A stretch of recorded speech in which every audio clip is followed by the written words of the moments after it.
Good afternoon, everyone. Welcome and thank you for participating in our presentation today entitled An Ecological Approach to Understanding the Mother Whose Intimate Partner Has Sexually Abused Her Child, presented by the Stephanie Blank Center, the Stephanie V. Blank Center for Safe and Healthy Children at Children's Healthcare of Atlanta. My name is Amber McKean. I'm a child abuse prevention trainer at Children's Healthcare of Atlanta, and I'll be your moderator for most of our presentation today. And our presenter is going to be Jennifer Fellner. She's the program manager for the Stephanie V. Blank Center for Safe and Healthy Children, where she delivers and oversees child maltreatment prevention and education initiatives.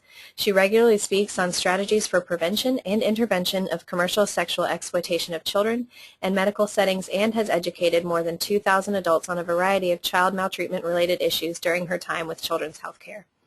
She is the co-author and facilitator of the first internet-based CSEC, or Commercial Sexual Exploitation of Children, curriculum for Georgia medical professionals.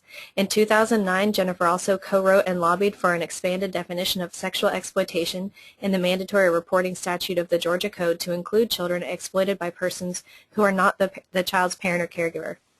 Jennifer is a trained facilitator of the Stewards of Children Child Sexual Abuse Prevention Program and the co-author of the Child Physical Abuse Prevention Program, Partnerships for Healthy Communities. Jennifer earned her undergraduate degrees in French and economics from Auburn University and received her Master of Public Health degree from the Rollins School of Public Health at Emory University. So I'd like to welcome Jennifer for presenting today, and before I introduce her, I'm going to go ahead and go through how to participate in the presentation today for those of you who have not possibly done a webinar with us before.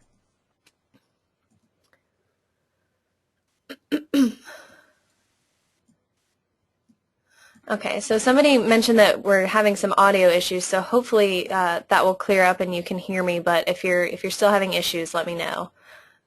We can switch computers if we need to, I guess. We can take a break and switch computers if we need to, if we continue to have that problem. But for now, I'll go ahead and continue, but like I said, if it's continuing, please let me know. Okay. So how to participate today, and so on my next slide I'm just going to show you kind of an example of what your go-to webinar view might look like. So this screen on the left here where it says teen dating violence, obviously that's just an example of what the screen we're showing you might look like, and then over on the right is the attendee interface. So first, to interact with your control panel, you can click that orange arrow to open and close your control panel. Click on the view window to show how you're going to show your screen if you'd like to auto hide it or keep it open during the presentation. The audio mode allows you to choose how you're going to interact with the audio today. So by default you've joined via mic and speakers, but you can also choose to join via telephone. And you can also edit your settings and audio setup.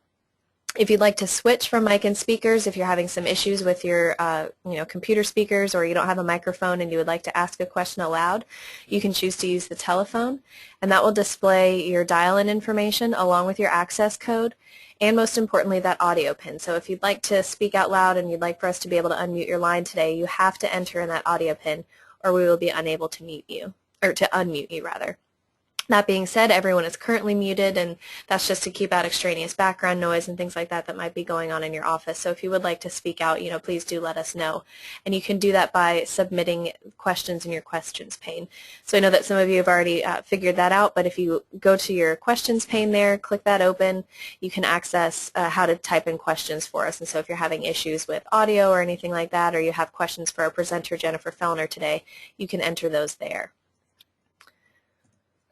You can also click that icon to raise your hand, but I would suggest, saving it just for the questions pane. That'll be a little bit easier for us to keep track of. We're going to address Q&A at the end of today's session. We've tacked on an additional 15 minutes, so we'll be going until 2:15 today to save time for questions. However, if there's something pressing that you're afraid you're going to forget, absolutely go ahead and type that into the questions pane. But do know that we are trying to save time for answering questions until the end, just to make sure that Jennifer has time to get through all of the content today. You will also be receiving an email approximately 1 hour after the presentation today with a link for the evaluation for you to take, and that once you complete the evaluation you will then get a link and be redirected to where you can download your certificate. For those of you who have participated in webinars with us before, you'll be excited to know that we are now offering continuing education credits for these presentations. So all you need to do is take that evaluation, and then once you complete the evaluation, that will link you to where you can download your certificate for presenting today. If you don't need continuing education, but you want a certificate of completion, then you still need to take that evaluation so you can get that certificate of completion as well. And then we'll send a separate email that'll have a PDF of the slides from the presentation today. So don't worry about frantically trying to write everything down. We'll still have that information available to you, and we'll send those in a separate email. So I'm going to take just a second to check and see what questions might have come in. Maybe I should try to dial in on the phone. What do you think? Yeah, I mean, we could try that. It seems like audio is doing fine right now, but if we're having more issues, then we can try dialing in on the phone as well. Also, somebody helpfully told me how many people are watching in their office with them. So if you do have more than one person sitting in your cubicle or watching at your screen with you, if you could please submit that information in your questions pane. So, just type in the name and possibly email address of the people that are watching with you, just so we can have an accurate count of how many people are with us today. All right, so with that being said, I'm going to go ahead and turn it over to Jennifer. And Jen, thank you very much. Thanks. I think we skipped. Okay. Let's just go back. So I'm hoping that the audio is okay. If it gives us a lot of trouble, we may switch computers, or I might try to dial in on the phone. So if you're having issue with the audio, like Amber said, please go ahead and type that in so that we know, you can't hear me and I need to go back and restate something that I said already. So before I get into what's on the screen there, just kind of just bear with me for a minute. I want to sort of tell you the purpose of today's presentation and kind of give you an overview of what we're going to look at. So I'm going to share a lot of information that I hope is going to be relevant to all of you. And really understanding the mother whose children have been abused was one of the first things that I wanted to learn about when I first started working in the field of child advocacy. I think a lot of us have heard various stories or experienced ourselves what it's like to be a victim of abuse, or know someone who's been a victim of abuse who had a mom who they told or they disclosed the abuse to, and mom didn't do anything.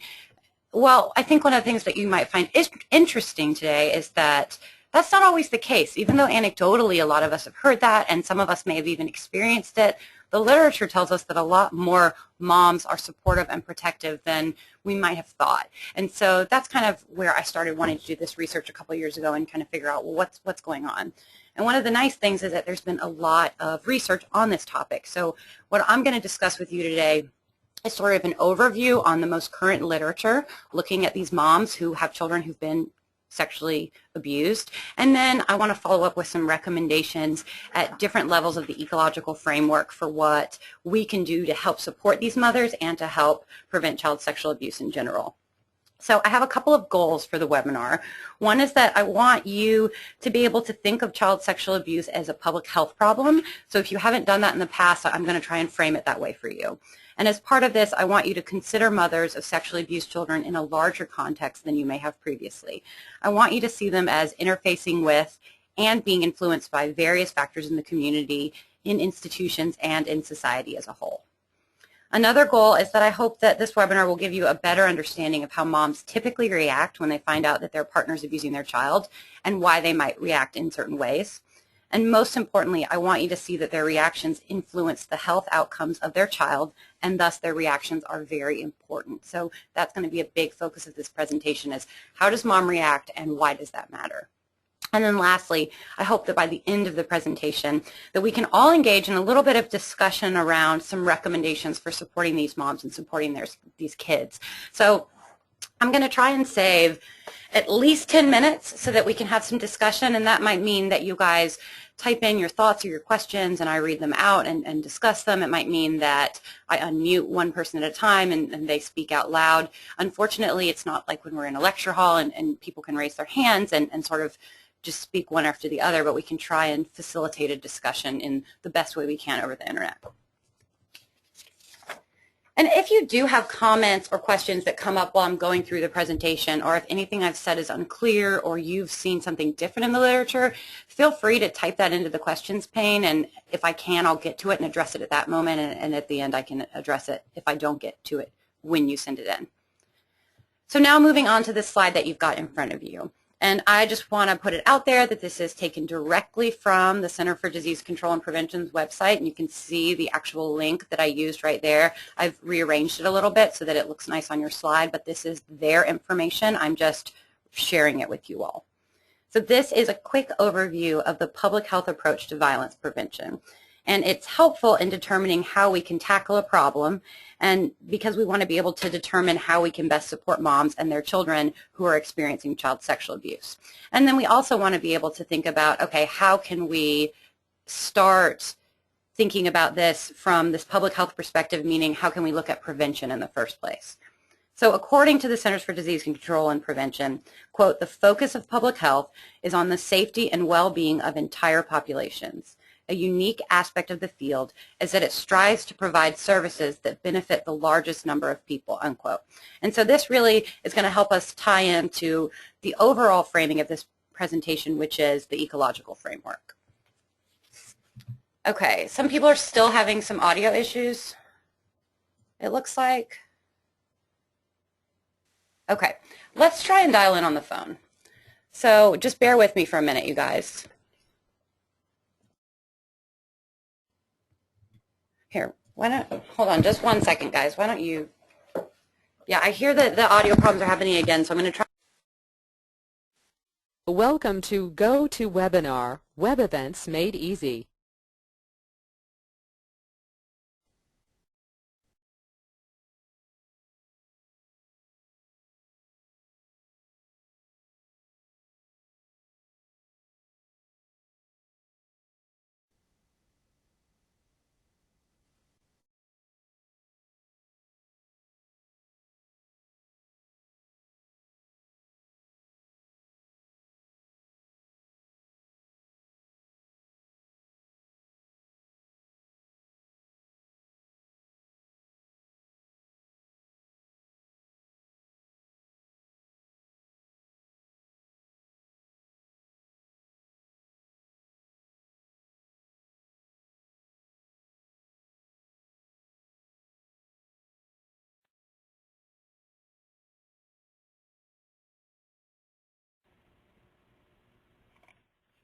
Okay, so now I've dialed in on the telephone, and can somebody go ahead and type in and tell me if you can hear me well, or if you can hear me at all, or if it's still sounding a little funny. I can hear you much better. Okay, okay, so anybody who hasn't written in already, we got it, we can hear you. Thank you so much for bearing with us. I try to use the mic because I usually think that it's more reliable, but I think the phone, which is what Amber has always advocated we use, might be more reliable after our call. So Amber, I probably owe you some ice cream or something. Yay! So again, if the audio starts to be funny, you guys just please let us know. Go ahead and type that in because we want to be aware of that and we don't want you to miss anything. Okay.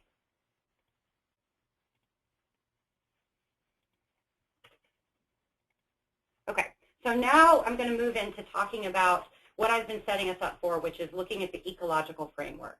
So by a show of hands, could you guys raise your hands? So use the little hand icon. How many of you are familiar with either the socio-ecological model or the ecological systems theory? So go ahead and just raise your hand up, and I can see about how many people.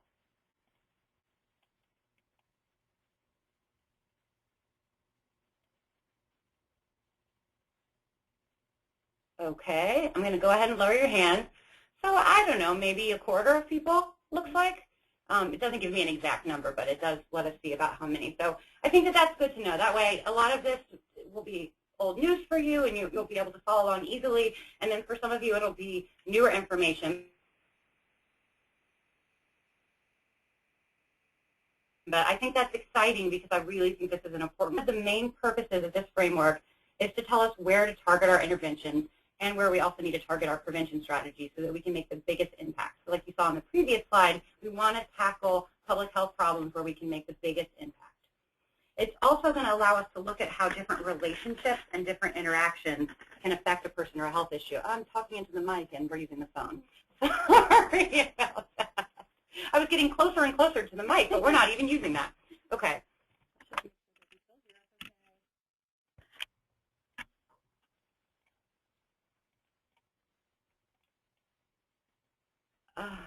Audio. Okay, okay, sorry about If any, okay. So one person's having issues with the audio, but everyone else seems to be okay, I think.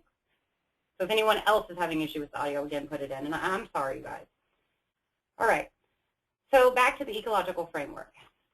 First, let's start by looking at the microsystem, and that you can see is going to include the individual level and the interpersonal level. And this contains all of the things and people that a child, in this case we're talking about children, that they have direct contact with. So this might be their friends or their parents, it might be teachers, maybe an athletic coach if they play soccer or they play football. And in the microsystem, the relation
our last technical difficulty. We don't usually have that many. So I know a lot of you guys wrote in that you couldn't hear me. I'm really, really sorry. I think I know when you lost me, so I can start back again. Would somebody, oh, okay, I can see that you have us again. Okay. Let me just start over with this slide. I think it cut me out pretty much when I first started to talk about it. I'm really, again, I just want to apologize for these technical difficulties, y'all. Okay, so back, I was talking about the microsystems. Let's talk about the microsystem, and that's going to be the interpersonal and the individual level. And these contain the different pieces or people that interact with children directly. So it could be their friends, their family, their teachers, maybe an athletic coach. And in this microsystem, so in that individual and interpersonal level, there is a bidirectional influence.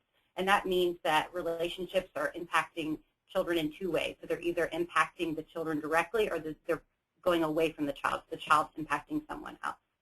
And these can really occur at all the different levels of this ecological framework, but they're the strongest and have the greatest impact in that microsystem.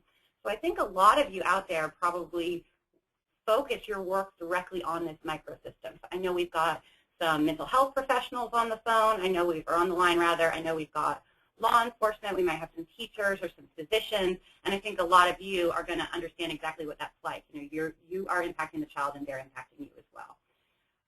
The purpose of this presentation is not really to focus on that individual and interpersonal level, though. I really want us to go over the literature and then see where we can make the biggest impact at these larger levels, because those are going to impact more children rather than just individual relationships. So the next system within this framework is the meso/exosystem, and in the original framework, those are separated. I've combined them here just for purposes that I think it'll make it a little easier to understand. But this is going to include factors that don't directly impact a child, but they still have an indirect influence on that child's life. So an example might be at the institutional level. Let's say there's a new policy at a mom's work that says she can no longer work more than 40 hours a week. So maybe in the past she was working 50 hours a week, and the way that she was making rent every month was because she added those extra 10 hours and she was getting overtime. So she knew, by working hard I can pay the rent. Well, now her job says we're sick of paying overtime salaries. We really can't afford that, so you're not allowed to work more than 40 hours a week. Well, this is directly impacting mom, but it's indirectly impacting her child, because this is going to change the way that she's able to provide for herself and for her child. So that's just one example at that institutional level. And then the macro system is comprised of the cultural values, customs, norms, and laws. And this layer influences interactions throughout the framework, and it's really important.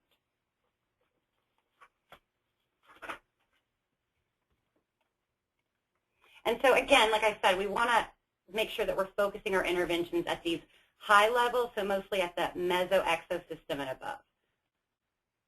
So let's just do a quick overview about what child sexual abuse is. I think most of you who have participated in our webinars before, or for those of you who work in the child advocacy world, you're probably really familiar with those, but I still think it's important to go over them so that we can understand and really highlight why child sexual abuse is a serious and widespread problem.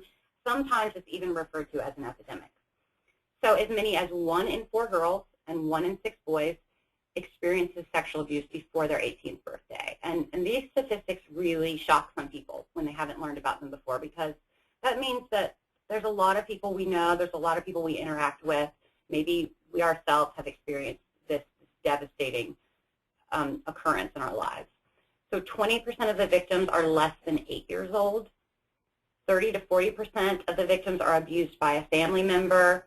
50% are abused by a friend or an acquaintance of the family, and really less than 10% are abused by strangers. So that whole idea that the scary guy in the trench coat is going to jump out and grab a child isn't very realistic. More realistically, our children are abused by someone that we know and someone that we trust.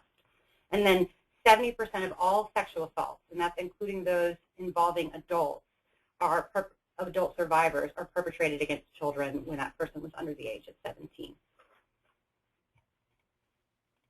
So I've been talking about this as a public health problem, and that really means that A, it's widespread and that it's got a population-level impact, but that also means that it's got some health implications, negative health implications. So if you guys could go ahead and just type in your questions pane some examples of either negative health outcomes that are associated with child sexual abuse that you know of, or just some that you might think, you know, that sounds like that could be something that somebody would experience later in life if they've been sexually abused.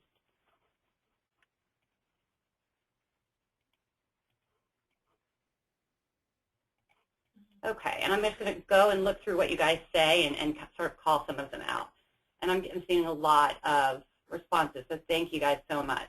So somebody says drug abuse, depression. Wow, I just got a bunch of those. Prostitution, and what we like to call is that commercial sexual exploitation. A kid who's got low self-esteem, sexually transmitted diseases or infections. I see depression again.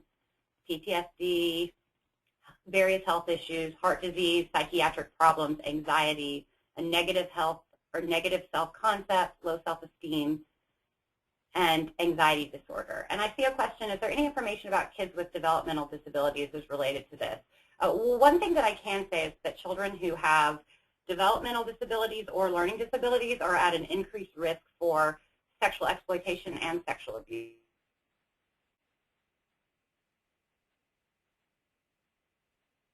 And there's a lot of factors that go into that, but I think it's self-esteem, so I can sort of play into that. So let's go ahead and I'll just show you some of the examples that I have on the screen here, but you named all of them. So mental health difficulties, drug and alcohol dependence, STI or STD, an HIV infection, suicide, homelessness in youth, and then like somebody already mentioned, they said prostitution, and this is the same thing here, commercial sexual exploitation of children. You can see a bunch of different citations down there at the bottom. Those are just a few of the examples of the articles that have been written that show all of the different negative health outcomes. If I was going to list them all, it would take up 3 slides. So just know that the fact that child sexual abuse is linked to negative health outcomes is well documented in the literature. So in order for us to be able to understand why mothers are viewed in a certain way in cases of child sexual abuse, I really feel like we've got to look at the history. And this overview is going to show you that historically, mothers and children are blamed much more frequently than the actual perpetrators of sex abuse. And again, those of you who work in this field are probably well aware of the history, and you've probably seen it with your own eyes, that for some reason, even though a lot of these are historical theories, we continue to blame moms when their children are abused, and we continue to blame the children themselves for being abused. So first, let's talk about Freud. Again, I think that a lot of you are going to be familiar with this, especially those of you who are mental health professionals that are on the webinar today. So in the late 1800s, Freud related his female patients' psychological problems to the sexual abuse by their father. But the community, the psychology community really didn't agree with him. They said, oh, that's absurd. There's no way that fathers are sexually abusing their children. There's no way that's happening. And he pretty much took back what he said and said, oh, never mind. These women are crazy because they're having fantasies about being sexually abused by their fathers. So don't worry, it's all fantasy. Fathers would have never done this. And so either way, he's calling women crazy, people who may have been victimized by something pretty horrible. And then even worse, he says, well, it didn't really happen, they just wish it had, or they just fantasized about it. And for those of you who know Freud, you know that pretty much everything that he taught others and learned about and hypothesized about always revolved around the issue of sex. So I think it's not surprising that he, came up with one of these original theories. So his work led to a lot of popular studies that found female victims of child sexual abuse as seductive and as delinquent. So perpetrators, on the other hand, were simply defenseless against these child seductresses. And a lot of the literature, when I was first starting to research this, said that, there's organizations that exist that say that, children are sexy and that adults should be able to have relationships with them. I think there's like a men and boys loving club in Canada. I mean, these things still exist today, but it's just interesting that they first started being talked about in the 1800s. So I just want to know from you guys, what level of the ecological framework was Freud really focused on? So think about individual, interpersonal, institutional, community, and socio-political. Which of these interactions that he talked about, which was that framework focused on? The microsystem, the interpersonal, exactly. Thank you guys for responding. Somebody has said the individual, the micro, exactly. So, and I think that fits with what we know about therapy too, right? Because you're really doing a lot of work with someone about the interactions, the direct interactions they have with people. And it looks like everybody pretty much got that right. So thank you guys. So after Freud's theories kind of lost a little popularity around child sexual abuse, at least, there were some other theories that popped up, and one of them is the family systems theory. And again, our mental health professionals are probably very familiar with this. So in the 60s and the 70s, under the family systems theory, the mom was really viewed in one of two ways. So either she abdicated her wifely roles in order to engage in activities outside of the home, and thus she was unavailable to do housework, and she was unavailable, more importantly, to offer her husband intimate companionship or to fulfill his sexual needs. She therefore sacrificed her daughter to her husband. So in these situations, mom wasn't around, mom wasn't giving dad or husband the sex that he needed, so the husband was forced to sexually abuse his child. And so the mom is considered a major colluder in the sexual abuse of her child. And I think it's worth saying again, this was in the 60s and 70s that these theories were prevalent. So it's important to know that it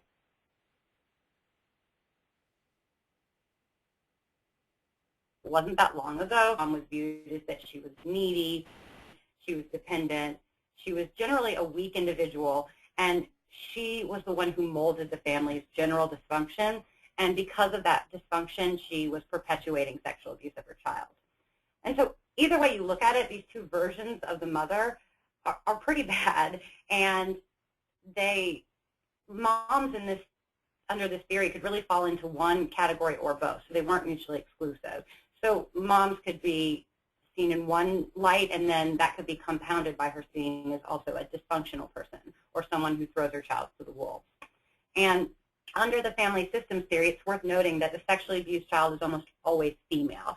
So even when this theory was popular in the 60s and 70s, people were still only talking about female victims of child sexual abuse. And a few slides ago, I told you that 1 in 6 boys is sexually abused before their 18th birthday. Someone says, audio issues again. Oh, no, that can't be right. That's going to make me so sad. Would somebody tell me if they can hear me? Go ahead and type that in. Audio's fine here. I hear you. Okay, good. Oh, thank goodness. I was going to be just really, really stressed out, you guys. Thank you so much. Thank you so much that you can hear me. All right. So back to family systems theory.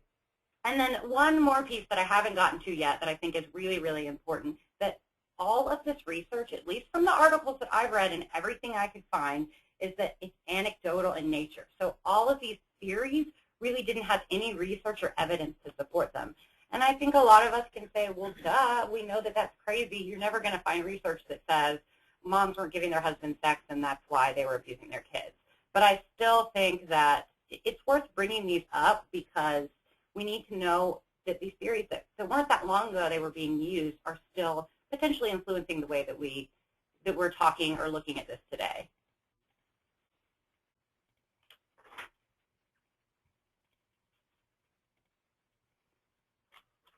So rather than placing blame on the child or on her mother, feminists really tried to change the way that we look at child sexual abuse and we look at the place of women in society in general. And so feminists blame the patriarchal society that prescribed and promoted rigid gender roles and subsequent power imbalances. So the feminist movement impacted child sexual abuse research in a huge way because it really helped us understand child sexual abuse and violence from an ecological perspective. So rather than blaming individuals, we really think that we need to talk about these issues as the way that society in general talks about them. So under these feminist theories and these new research studies that came out, researchers found that the family systems theory, pretty much they debunked it. They said these findings that perpetrators were just using their kids because they weren't getting sex from their wives was completely untrue. They actually found the opposite, that the majority of perpetrators had active sex lives with their wives and were overall they were satisfied with their sex lives. And women were found to really be lacking a lot of power and control within their relationships and sometimes unable to defend themselves. Maybe if they were experiencing their own direct violence within the relationship. And so if they couldn't protect themselves, how difficult would it be to protect their children? So feminists just help shine the light on the power imbalances that existed in the 70s, 80s, and 90s and then continue to exist today between men and women and between adults and children and men and children. So even though the feminist perspective was progressive and it was really important in this whole movement against blaming moms and children, their view still victimizes moms.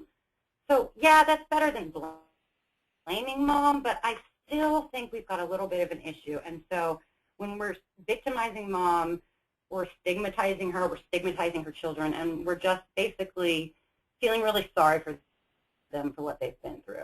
No one's to say that we can't have some empathy, but I think a lot of us working in this field, we don't really talk about victims, we talk about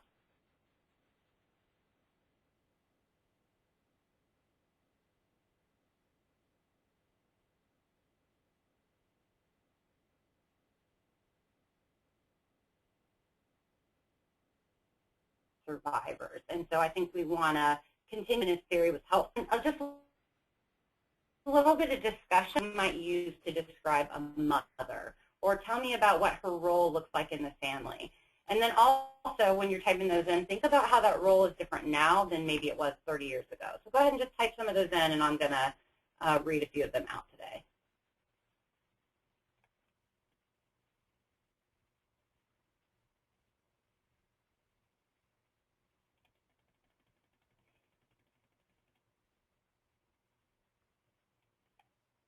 Okay, so someone says nurturer, they say homemaker, they say protector, provider, they say she's caring, she's loving, she's safe. Great, she's strong, she's organized, dutiful, a teacher, a mentor. She's loving and supportive. She's an emotional supporter. Her mother's role is the foundation. That's a great comment. I think that's going to be important in what we're about to talk about. She's a comforter. She's a multitasker. Okay, very good, guys. I'm going to go ahead and move back into sort of my piece, but that's really helpful. So I think that the reason that that's important are viewed in the family and help us understand why maybe sometimes when her children are abused by her partner, she a lot of times bears the brunt of that and she's blamed. So the roles of men and women level, so this is in that meso-exo system, and women are sort of thought of, at least still some today, but more so in the past, as heading certain tasks, and a lot of those include child rearing. So as a family member, maybe in charge of upbringing and in charge of well-being, I think it's not that surprising that moms sometimes are vulnerable to criticism and criticize pretty harshly when her children are harmed. And so If a child is sexually abused, particularly when the perpetrator is mom's partner, mom's often viewed as accountable for this harm. And so I think someone in the comments said that she's the foundation. So I think that when that foundation is rocked and that child's abused by someone in the family or a partner of mom's, she's again blamed for that. So a lot of you might be saying, well, I don't blame moms. Okay, and that's great, and I'm not saying that you do, but I am saying that a lot of people do, and a lot of the things that you'll hear people say and that you'll read in the literature with different studies that have been conducted talking to people about this, even though they don't want to blame mom and they don't say they blame mom, sometimes we still do. So we've just got to be aware of these roles that different people are playing based on their gender and then how that changes the way that we see them. Onto mom, and this is why I think historically moms have been blamed for child sexual abuse. So there's a comment that I want to address that came through a little bit ago when I was talking about family systems theory, and I think that somebody just said that that I kind of summarized it maybe a little biased and said some things that kind of just summed it up a little too quickly, and I think that that may be very true. I'm not an expert on family systems theory. It was just meant to be a quick overview. And it's interesting because pretty much everything I shared with you about family systems theory, I pulled from articles on child sexual abuse.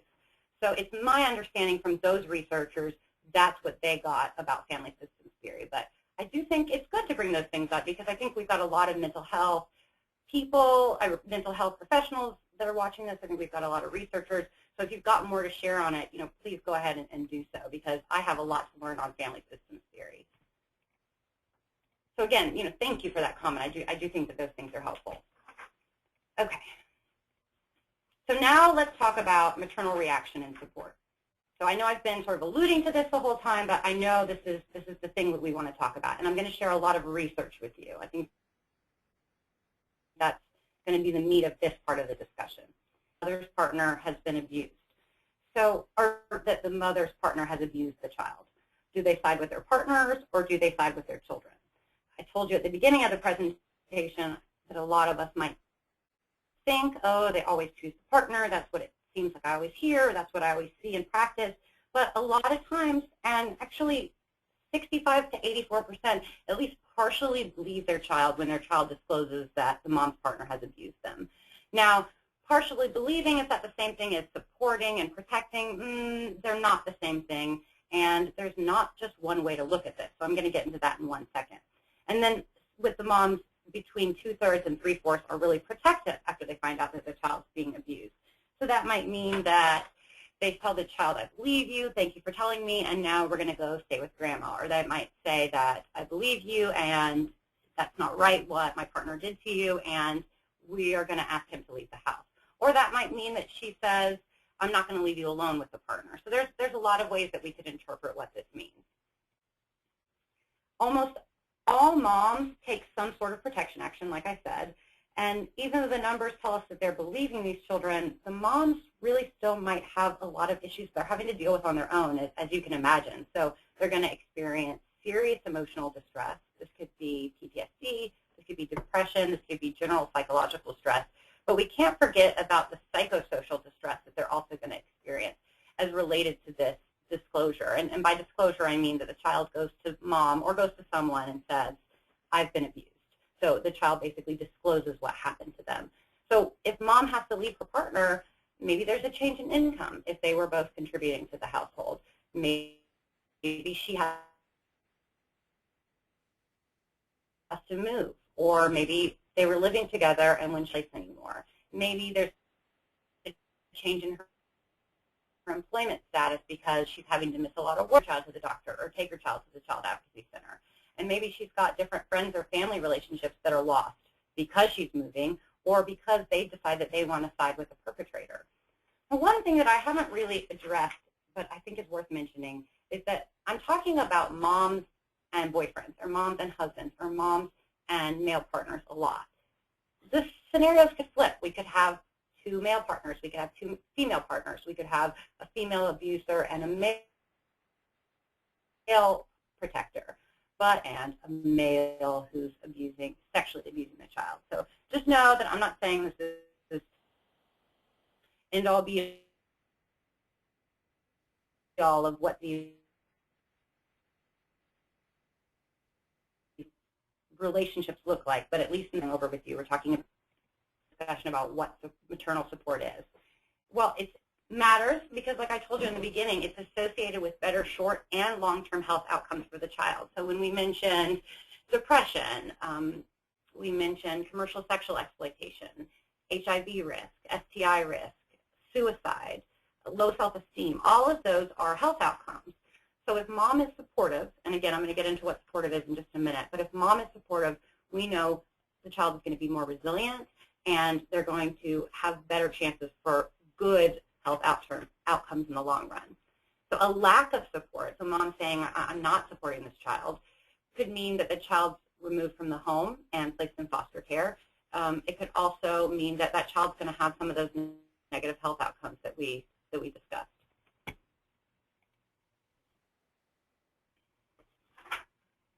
So let's talk about what support is. I know I keep saying supportive, not supportive. Well, the literature looks at it in a couple of different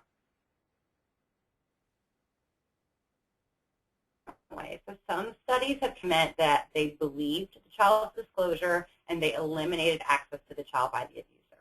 Now, more studies have started to look at support as a continuous variable. So that means that it's not black and white, it's not yes or no. And it really starts to understand that moms might go back and forth between believing their child or not believing them. They might be angry at the child or their partner. They might be scared.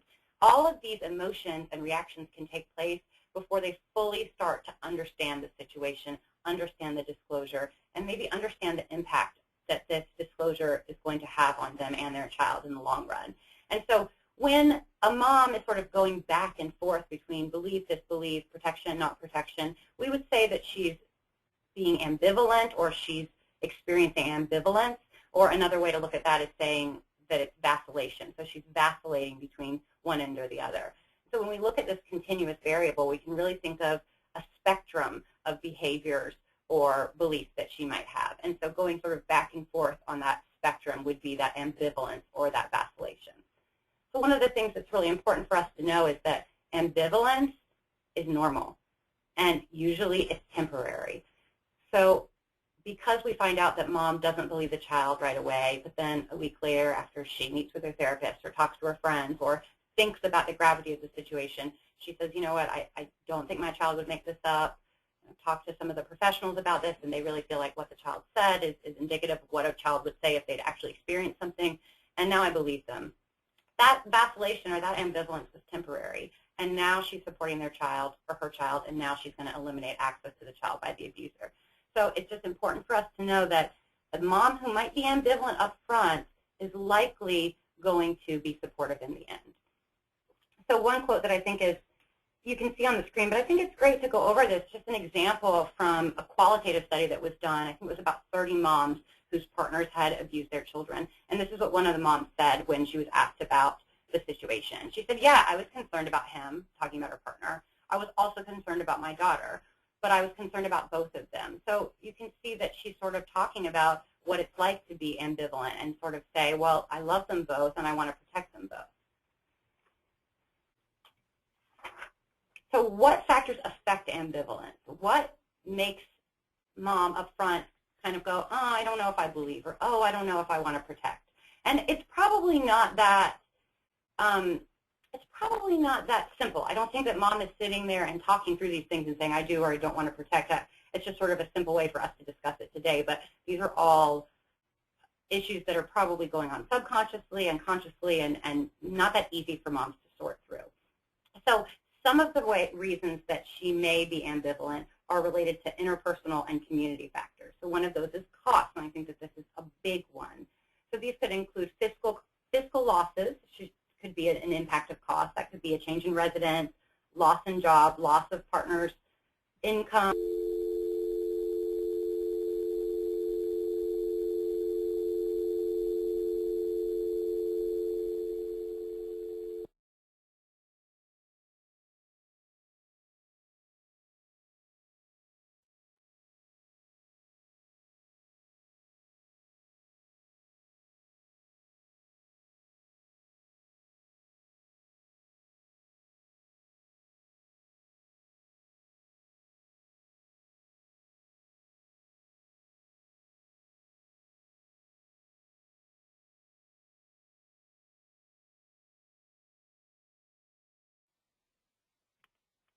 Okay, I think I'm back. This is just stressing me out, you guys. I don't know why this keeps happening. Let me see if you can hear me now. I can hear you. Okay, good. I'm so sorry. Oh, I feel terrible. I'm so sorry that you guys are having to deal with this today. Well, luckily it's not taking as long to figure out how to get back to you. Okay, so back to what we were talking about. Cost can be something that are going to affect whether or not she's ambivalent. So maybe she's thinking, I don't know if I can really go through with all of the things that Child Protective Services are telling me to do, or my friends are telling me to do, because we're going to be broke, or I'm going to be so lonely without my partner. I think these are fair things. Maybe to us we think it'd be an easy decision, but we can't assume that it's going to be an easy decision for everyone, and that there's not bigger issues that are going to affect their decision. So I just bring these up so that we can be aware of them. Another reason that might affect whether or not mom is ambivalent is her attachment. So attachment theory is based on the idea that the ways in which one attaches to their intimate partner is predictive of patterns within that relationship. So based on this theory, ambivalent individuals are more likely to experience feelings of love, obsession, and jealousy with extreme highs or lows. So this is relevant for us for this discussion today, because maternal response to child sexual abuse disclosure might be very high or very low based on their attachment. So if they're likely to be very attached to their intimate partner in this sort of extreme high and low way, they might act the same way when they're interacting with their child. So maybe it's sort of an extreme. They believe you and they definitely want to take care of the child, or no, that could never happen. My partner would never do that. So just saying that the way that the mom is attached to her partner may affect whether or not she's ambivalent. And then mom could also be experiencing traumatic stress as a result of finding out that someone she loves, someone that she's intimate with, is abusing her child. So she could be experiencing PTSD, she could be experiencing depression, and again, these are going to be factors that influence whether or not she's ambivalent. But like I've already said once, and I want to say it again, just because she's ambivalent doesn't mean she doesn't support her child eventually. It just might mean in the beginning she's ambivalent because she's experiencing all these interpersonal and community factors.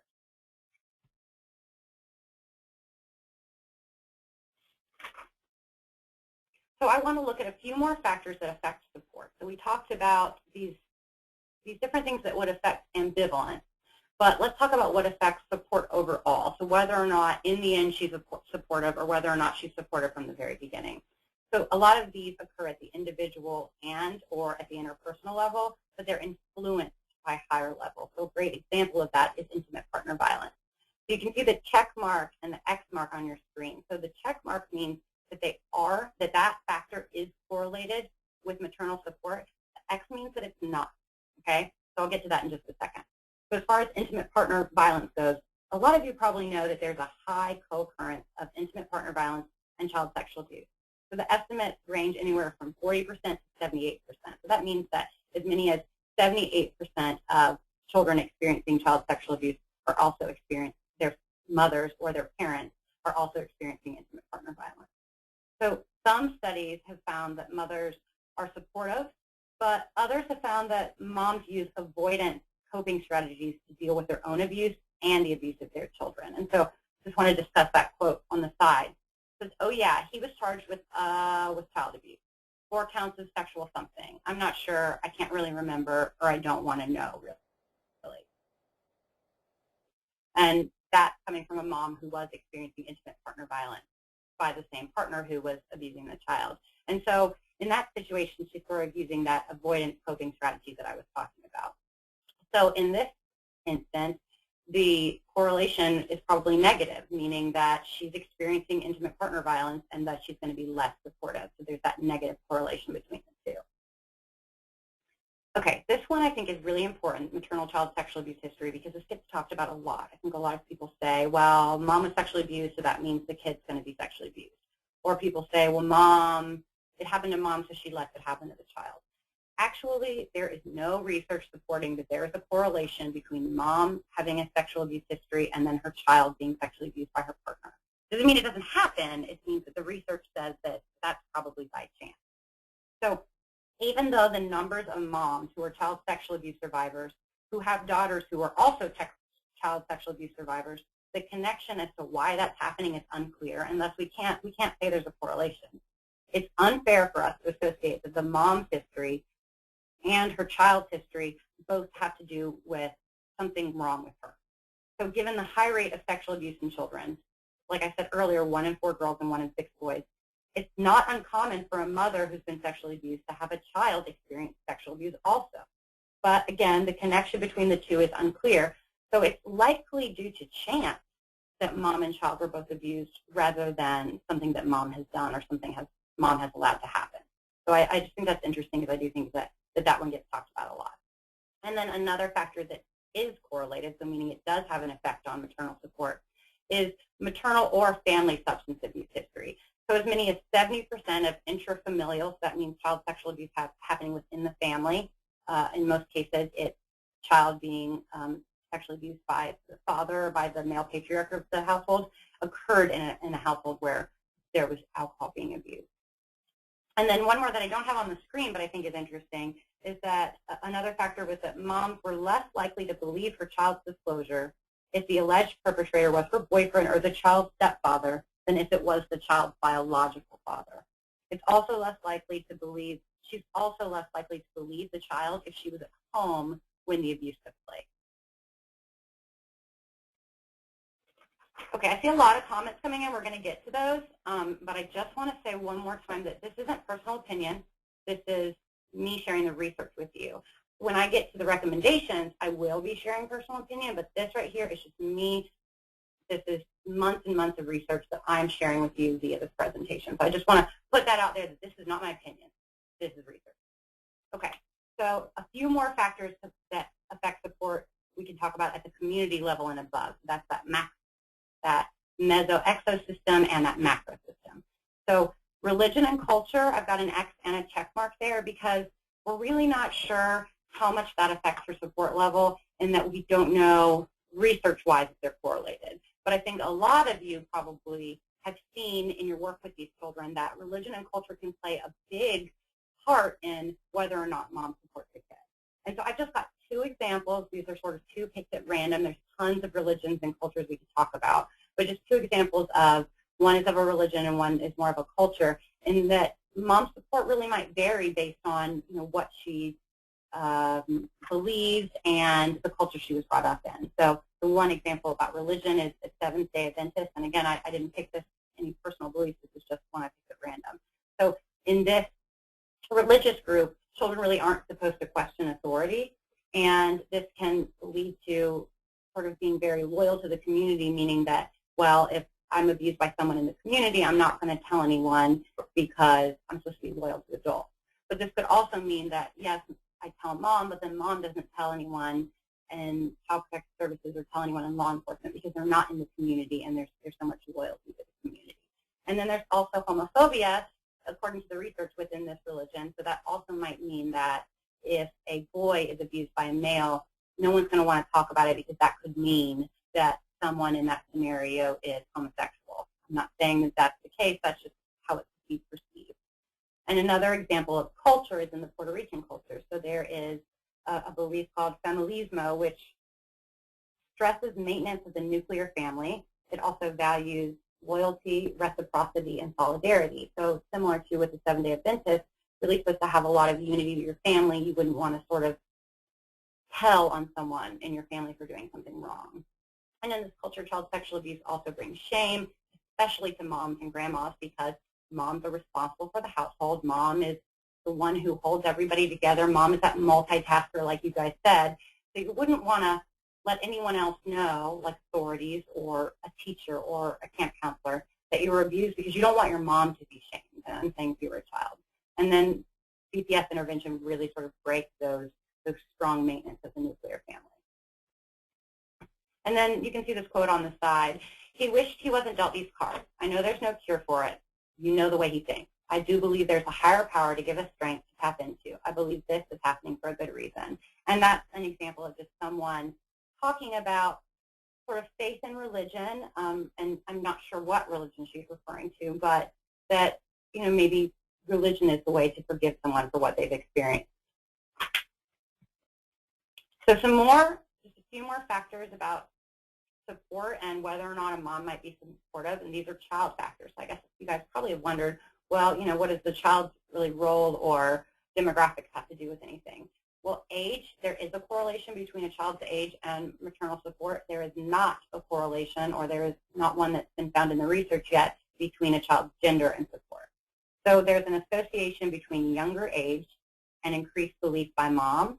And this could really be attributed to the fact that mothers believe their children who would not have the knowledge of child sexual abuse disclose. So basically, what I'm saying is that moms might say, well, I believe a 2-, 3-, or 4-year-old because that child wouldn't know these acts that they're describing had someone not done to them. And that's just an idea of why they might say, okay, well, age is a factor. And then in gender, it really didn't matter. 2 different studies said that moms were more protective of males than females, but it wasn't statistically significant. Okay, I just want to go through a few more things, and then I want to discuss these things with you. So this might upset some of you who work in child protective services. This is not meant to upset you. This is me sharing the research. I don't want to sound argumentative in that, but I just know that this can be a little hard to swallow, but this is what the data is telling us. Okay, so when we look at studies of women and men who have experienced child sexual abuse, they say that their moms were pretty supportive. Their moms may have been ambivalent in the beginning, but that moms were really supportive over time. So that's what adult survivors of child sexual abuse are saying. Now, when you look at research of child protective service workers, they pretty much categorize moms who were ambivalent as unsupportive. So in this situation, a case manager might say, I'm going to substantiate, so meaning to say, we believe this happened and we're putting it on record, that mom didn't protect the child from child sexual abuse. So I've got 2 studies there. One is from 1981. That's a long time ago, guys, so I realize that. And then one's from 1998, still pretty long ago. But you can see the tiny change between this about 20-year period versus national prevalence studies.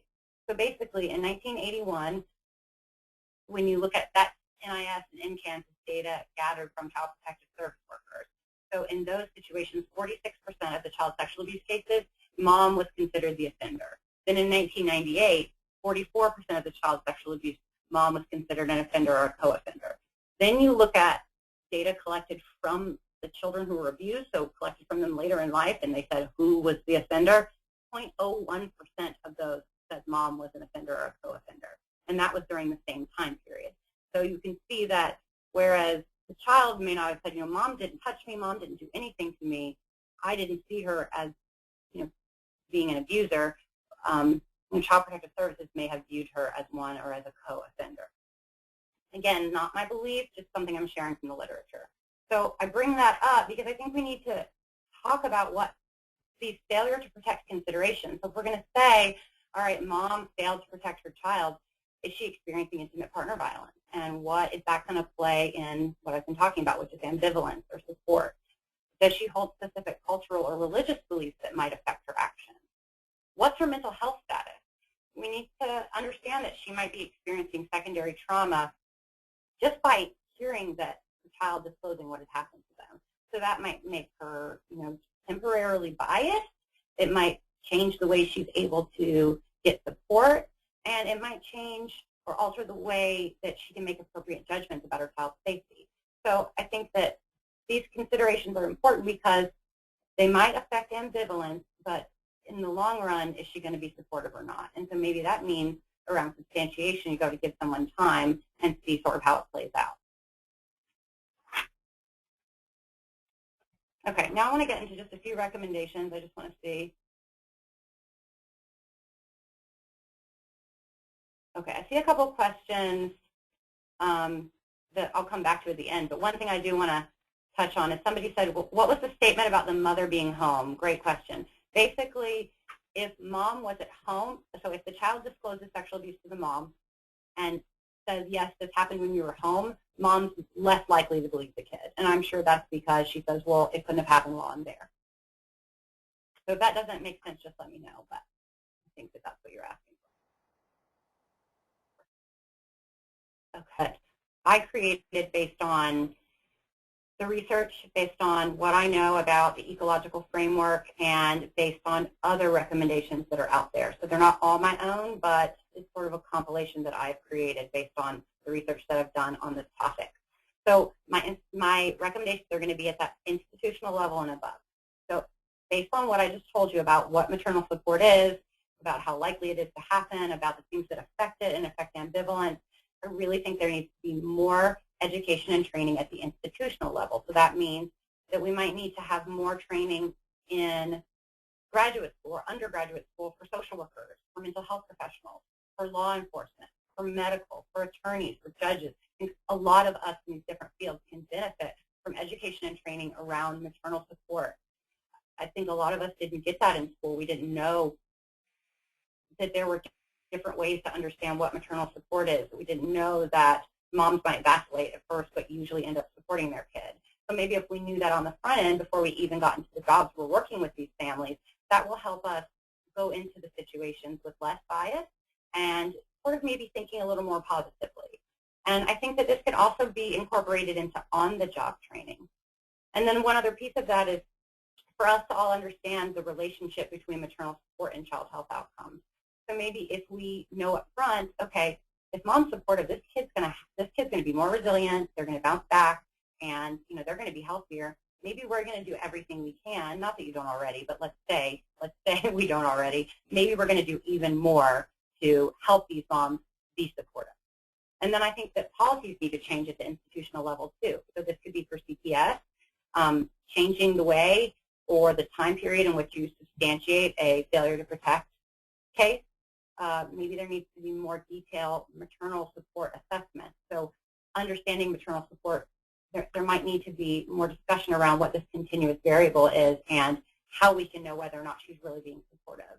And then maybe there needs to be, that should say periodic reviews of failure to protect cases. And maybe someone on a quarterly or yearly or every 5 years go back and look through these cases and look at the outcomes and try to understand this from that perspective and say, we really were finding failure to protect in a lot of cases where talking to the kid later on, they really didn't see their mom as failure to protect. They just saw their mom as having no other options and she was scared, for example.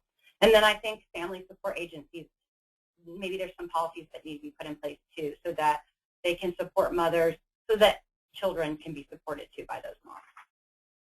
So then recommendations at the community level.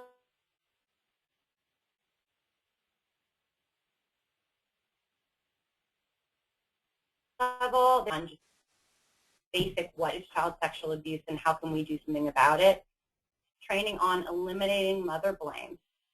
So maybe it means in-depth discussions about gender and parenting and roles and why are we always blaming mom when a lot of times mom might be the disenfranchised one, or mom is being blamed when she really had nothing to do with perpetuating this situation. And then education on positive dating and intimate relationships. Like I mentioned earlier, there's this correlation between maternal support, child sexual abuse, and intimate partner violence. So if we can sort of promote positive relationships early in one's life, you might be more likely to get to a place where people aren't experiencing those negative relationships and thus those other negative consequences. And so I think that's true primary prevention. And then this is a big piece for these moms is community support for them. So making sure that they have access to a lot of different resources. And this might be crisis and emergency support. So maybe she's going to be less likely to vacillate or be ambivalent if she can get the things for herself and for her child that she needs, and she's not going to have to depend on that partner or the other support systems that are connected to that partner. And then making sure the mom and the child have access to mental health services that are affordable and support groups so that she can interact with people who have experienced the same thing she has and maybe have said, people felt like it was my fault, but I didn't know what else to do.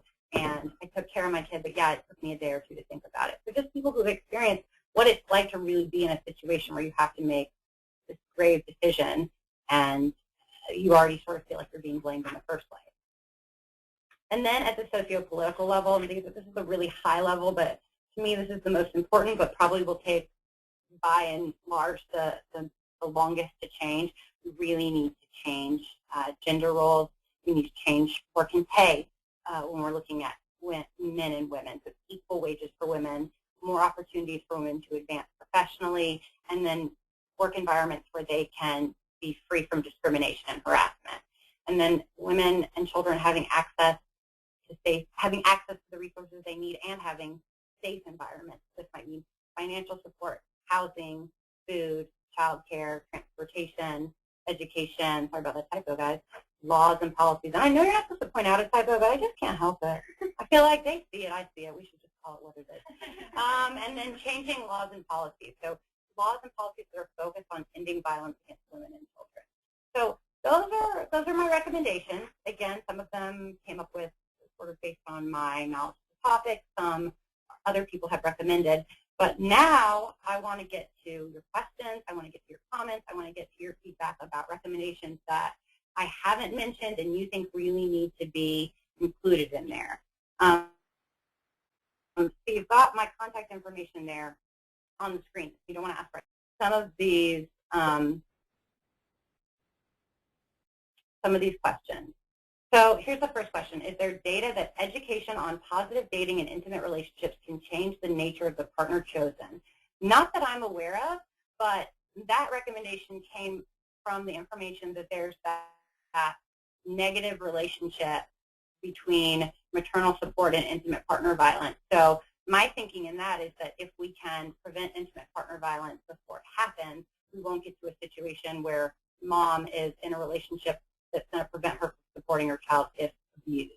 So I think that's a bit of a stretch. Again, it's just about data specifically linking those two. So what about getting men trained and more engaged in holding men to account and disengaging in mother and child blaming? I think that's a great point, and I think it's easy for me to forget about because I focus so much on empowerment for women. But I think that men sort of getting engaged in this fight is crucial, especially because it's so much blaming on females and on children. If we can have men stand up and say, you know, I want to do something about this too, I think it'll be even stronger. And I've got my two colleagues with me, so if they have anything to add, I want to invite them too. Okay, another question. Does research show that moms that have stayed with a partner that has sexually abused their children, does it continue to offend? That's a really good question. I don't know the answer to that. If anybody on the webinar does, go ahead and type in. So basically the question is there research that says when mom stays with the partner who abused her child, does the partner continue to offend? Okay, so somebody just made a comment. She thinks that defects perpetuates the idea that mom, and it cut off, but I think she means that mom had something to do with the abuse, or that mom's not supportive.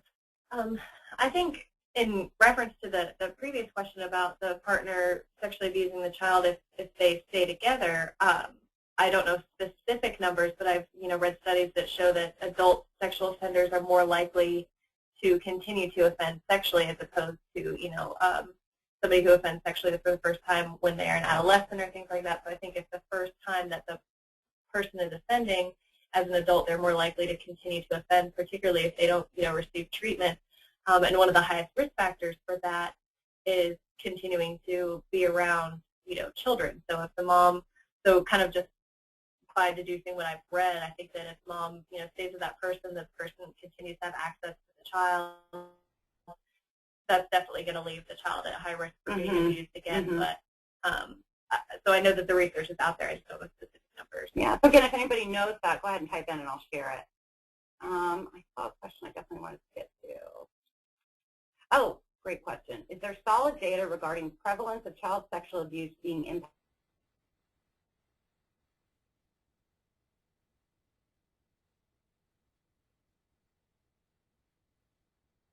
by socioeconomic status? The answer is no. It might be affected by that. So that maternal support based on mom's access to resources. So if she is in a low socioeconomic status, she might be less likely to support in the traditional way that she's supposed to because of a lack of options for how to protect her child and herself. So that's a good question. Okay. I want to go back up because there were some questions that came in that, okay. Oh, this is a comment that came in when I was talking about mom, the correlation between mom being abused and whether or not she protected her child when her child was being abused. Someone says, if mom's abuse was not dealt with, she may not effectively know how to handle or address abuse with a child. I think that's a good comment. I think that we hear a lot of times that if mom's abuse disclosure was sort of brushed under the rug, she might do the same. But on the flip side, I've heard a lot of moms say, you know, this happened to me and I would never let it happen to my child, or this happened to me and I never told anyone, and if my child told me, I'd be so ready to protect them. She sort of protects one way or the other, but I think we could see it sort of playing out both ways. Okay. Okay, so a similar comment. That still likely would affect mom's response support of her child if she herself had a history of abuse based on her own coping skills she employed regarding her own abuse. I suspect denial or not being able to cope with the reality of her child's abuse would affect support. Yeah, and I think, again, similar comment and the same thing. She may be not equipped to deal with it and thus not be as supportive, or she may have spent a lot of time you know, thinking about what happened to her or dealing with it maybe in therapy, and so she's even more ready to protect her kids than people were to protect her. Okay, so another question that came in a little earlier in the presentation. How do you account for the high number of reports that I get from women who state that their mothers did nothing or significantly under-responded? I've heard that tons. I know others have as well. Great question. I may have gotten cut off at the beginning when I said this, or if you came on just a few minutes late, you might have missed it. But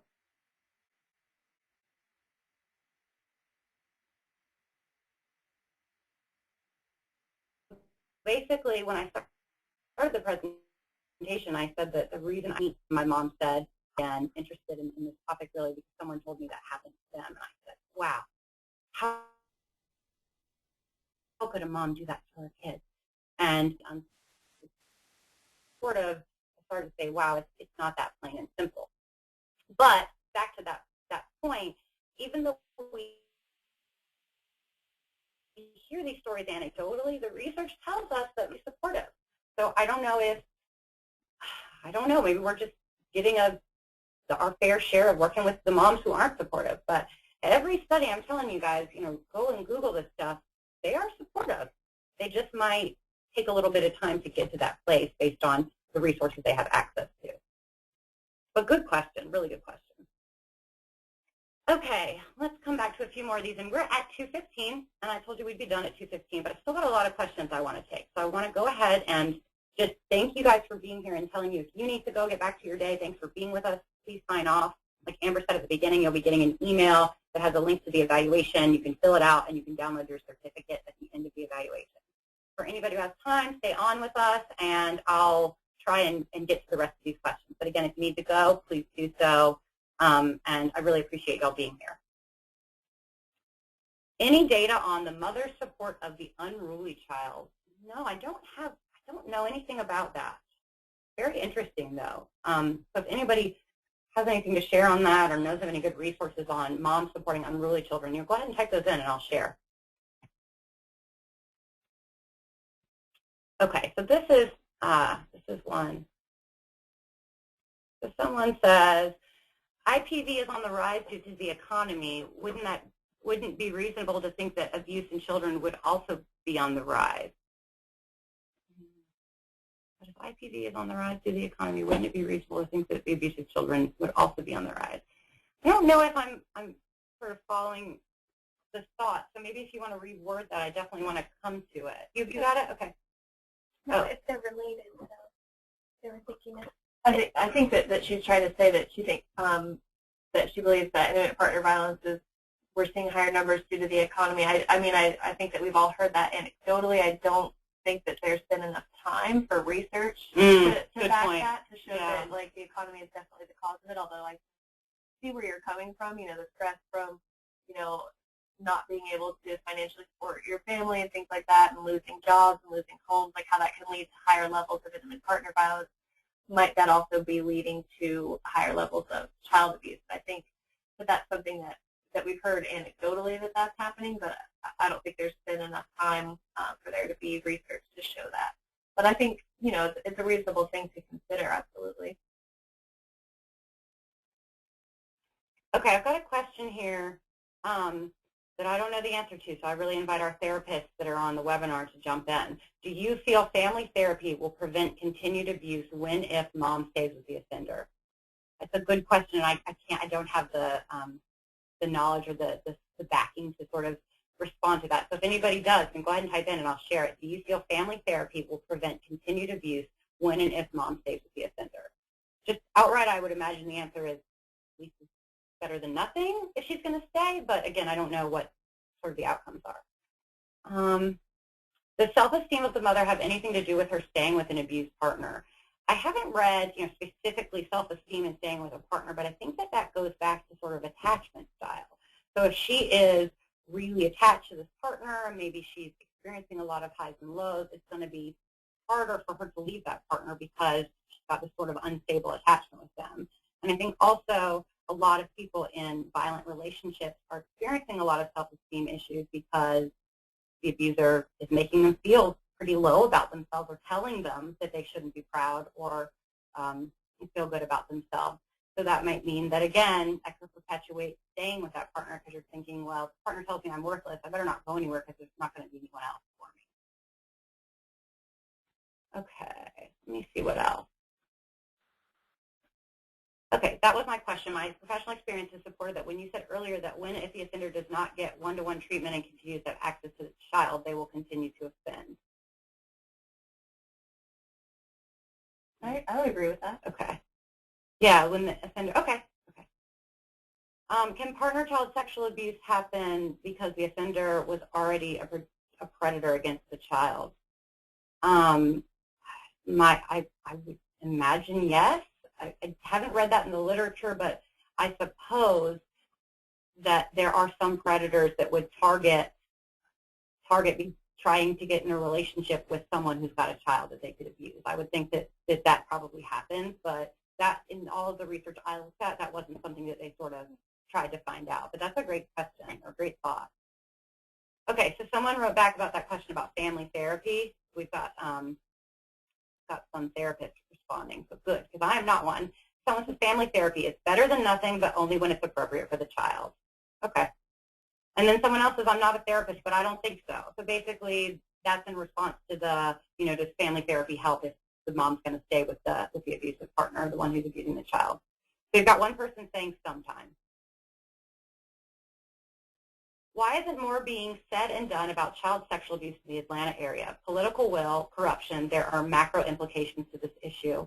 Great comment.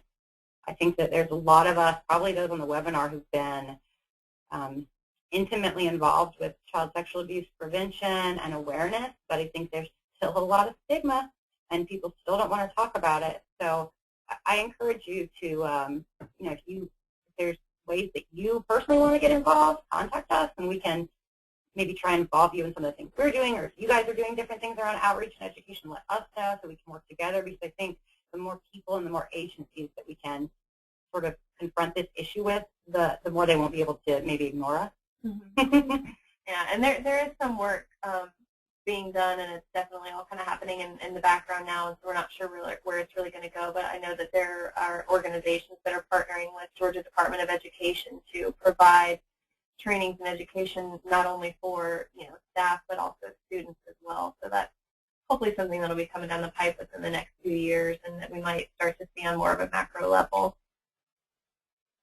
Okay, I see a couple more comments, and again, if you need to go, please feel free to go ahead and go, but I want to just address a few more of these. I saw one that was really relevant.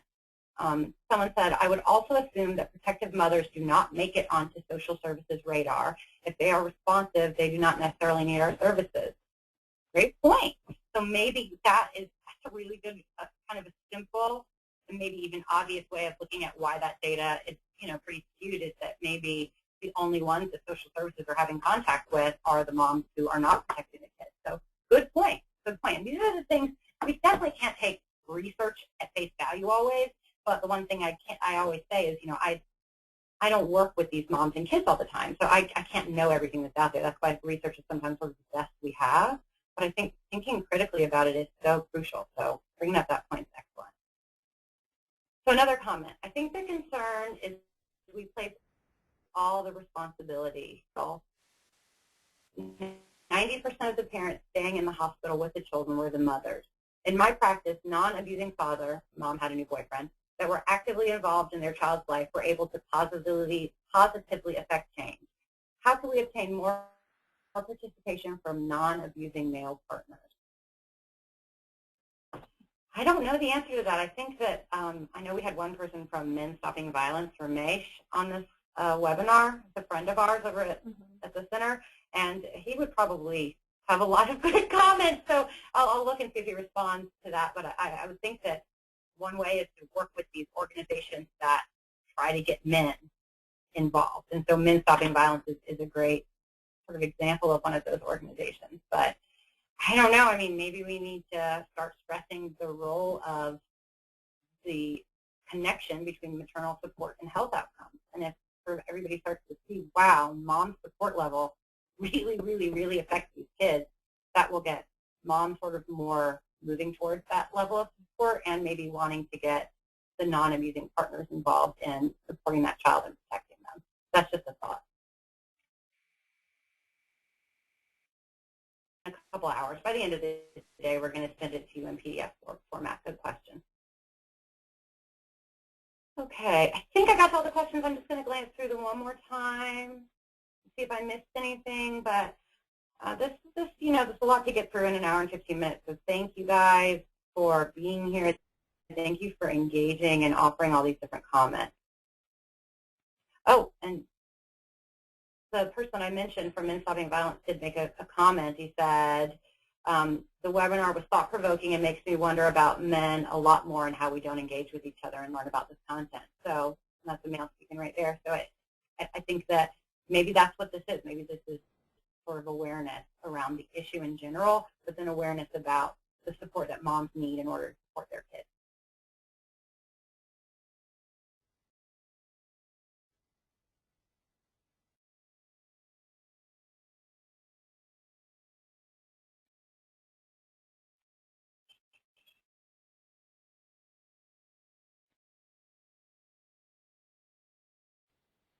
And thank you again for your time and your good comments and feedback. Thanks, everybody.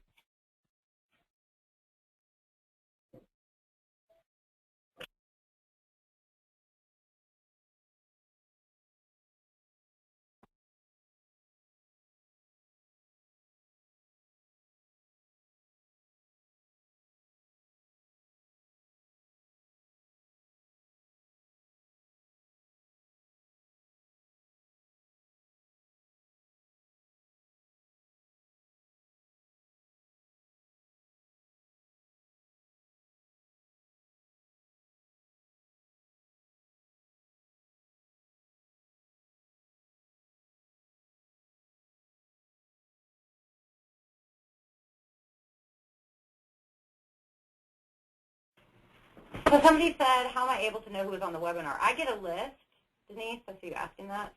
So if there's some reason you need to know, like verify whether someone was on it or not. So I get a list of all that. And also, the only way that you can get the link to download your certificate is by completing the evaluation, and you'll get that email only to the people who signed on themselves. So if you were just watching this webinar with somebody, you're not going to get that email. So, you might want to have them forward it to you or something like that, because otherwise you won't get access to that evaluation and therefore your certificate. Because, like I said, the only way that we'll know is if you signed on using your own email address. But if you did that, then we have a record of everyone